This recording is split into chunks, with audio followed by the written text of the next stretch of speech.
សួស្តីពុកម៉ែបងប្អូនទាំងអស់គ្នាពុកម៉ែបងប្អូនបាទថ្ងៃនេះខ្ញុំមករើសកូនឡានទៀតពុកម៉ែបងប្អូនបាទយើងមានកូនថងមួយសម្រាប់ដាក់កូនឡានផងដែរពុកម៉ែបងប្អូនបាទតោះយើងទៅដល់រើសកូនឡានទាំងអស់គ្នាពុកម៉ែបងប្អូនបាទ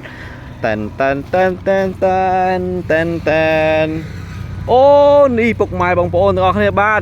និយាយមិនតាន់ផុតពីមាត់ផងពុកម៉ែបងប្អូនបាទនិយាយឃើញកូនឡានហ្នឹងនៅចិត្តខ្លួនទៅវិញពុកម៉ែបងប្អូនបាទ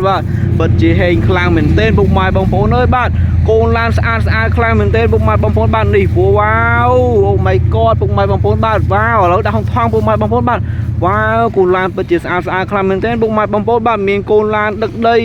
មានឡានបាញ់ទឹកច្រើនខ្លាំងមែនទែនពុកម៉ែបងប្អូនបាទវ៉ាវតោះពុកម៉ែបងប្អូនយើងដើររកកូនឡានបន្តទៀតពុកម៉ែបងប្អូនបាទខ្លាចបានឃើញកូនឡានស្អាតច្រើនយ៉ាងហ្នឹងទៀតពុកម៉ែបងប្អូនអូនេះពុកម៉ែបងប្អូនបាទវ៉ាវ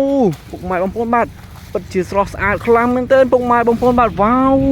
ស្អាតខ្លាំងមែនទែនពុកម៉ែបងប្អូនបាទនេះវ៉ាវបាត់តួទៅណាបាត់ហើយពុកម៉ែបងប្អូនបាទនៅតែត្រង់ឆ្អឹងតែប៉ុណ្ណោះពុកម៉ែបងប្អូនបាទឥឡូវនេះយើងដាក់ថងទៀតហើយយើងយកអានេះបន្តទៀតពុកម៉ែបងប្អូនវ៉ាវក្តាមនេះពិតជាស្រស់ស្អាតខ្លាំងមែនទែនពុកម៉ែបងប្អូនបាទទៀតវ៉ាវស្រស់ស្អាតខ្លាំងមែនទែនពុកម៉ែបងប្អូនបាទវ៉ាវនេះពុកម៉ែបងប្អូនបាទវ៉ាវស្អាតខ្លាំងមែនទែនពុកម៉ែបងប្អូនបាទវ៉ាវពិតជាស្រស់ស្អាតខ្លាំងមែនទែនឥឡូវដាក់ថងទៀតពុកម៉ែបងប្អូនបាទវ៉ាវដាក់ថងទៀតពុកម៉ែបងប្អូនបាទហើយយើងទៅដើររើកូនឡានបន្តទៀតពុកម៉ែបងប្អូនបាទវ៉ាវបានច្រើនហើយមកផ្លេពុកម៉ែបងប្អូនបាននឹងកាពេពុកម៉ែបងប្អូនបាទនេះវ៉ាវចិត្តពេញមកថងបាត់ទៅហើយពុកម៉ែបងប្អូនបាទយើងទៅដើររើកូនឡានបន្តទៀតពុកម៉ែបងប្អូនបាទវ៉ាវនោះសัตว์ប្រពេទៀតពុកម៉ែបងប្អូនអើយសัตว์ប្រពេទៀតពុកម៉ែបងប្អូនបាទឥឡូវយើងទៅដើររើកូនឡានបន្តទៀតពុកម៉ែបងប្អូនបាទតែនអូនេះពុកម៉ែបងប្អូនបាទវ៉ាវកូនឡានអេសកាទៀតពុកម៉ែបងប្អូនបាទវ៉ាវកូនឡានអេសកាពិតជាស្រស់ស្អាតខ្លាំងមែនទែនតោះយើងដាក់កូនឡាននៅក្នុងថងហើយយើងយកកូនឡានដតីទៀតដាក់ក្នុងថងទៀតពុកម៉ែបងប្អូនបាទវ៉ាវពិតជាស្រស់ស្អាតមែនទែននេះឡានសារ៉ាមពុកម៉ែបងប្អូនបាទវ៉ាវនេះ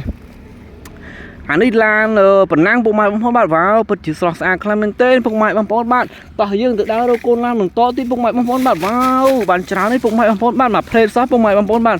វ៉ាវយើងទៅដើររកកូនឡានបន្តទៀតពុកម៉ែបងប្អូនបាទវ៉ាវ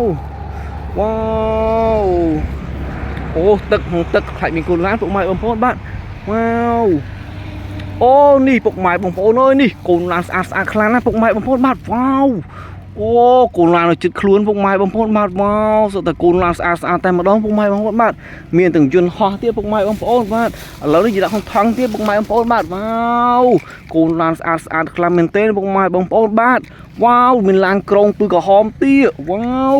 អូថ្ងៃនេះហេងខ្លាំងណាស់ពុកម៉ែបងប្អូនអើយមកវាស្រែមកលេងសោះបែរជាប្រទេសឃើញកូនឡានជាច្រើនពុកម៉ែបងប្អូនបាទវ៉ាវមានឡានជាច្រើនតូចស្អាតខ្លាំងមែនទែនពុកម៉ែបងប្អូនបាទវ៉ាវអូ my god វ៉ាវនេះស្អាតខ្លាំងមែនទែនពុកម៉ែបងប្អូនបាទឥឡូវនេះទៅផ្ទះហើយពុកម៉ែបងប្អូនបាទបានមកថងហើយហ្នឹងទៅផ្ទះហើយពុកម៉ែបងប្អូនបាទវ៉ាវបាយ